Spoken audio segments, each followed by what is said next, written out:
خلکو که په دنیا کې راحت او سکون غواړئ خوشحاله ژوند غواړئ یوه طریقه ده د مخلوقه څه توقع ختمه کړه د هېچ چا څه د ښو توقع امید مه ساته هر څه چې زندګي تېروئ د الله تعالی په اسرا یې کوه پر الله توکل وساته بس د هر شي امید چې ساتي صرف د خپل رب څخه وساته د مخلوق څخه د ښه امید مه ساته د چا څخه د خیر توقع مه کوه د چا څخه د ښو تمه مه کوه د چا وش طرف ته داسې نظر وکږه ونه اوس دغه مخلوقات که د دې سربیره ستا سره ښه وکړي ته به ډېر خوشحاله یې ځکه ستا د توقع نه و دی در سره وکړه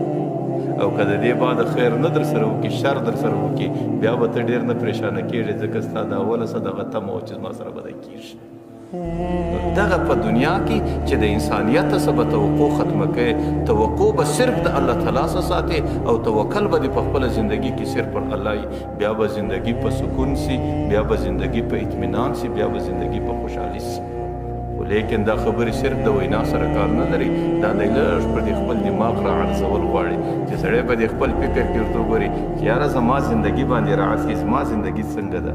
د دې دومره خلکو څخه زما کومې تمې دي او زما کومه توقع ده او زما کوم امید دی کوم امید مې پوره دی کوم امید مې نه دی پوره دا خبرې چې سړی د دماغه وساتي وباسي بیا زندگی د الله پر توکل او بروسه باندې روانه کی بیا انسان ته په زندگی کې الله تعالی خوشاله ژوند ورکوي بیا سکون بیا که چا د سړي سره ښه وکړو سړی ډېر خوشحاله کېږي د سړي تمه نه او که چا بد ورسره وکړو سړی ډېر نه پریشانه کېږي ځکه د اوله سره دې دغه عقیده وه چې دی به راسره کېږي ښه به نه راسره کېږي نو بیا به انسان د اطمینان او د سکون ژوند پیدا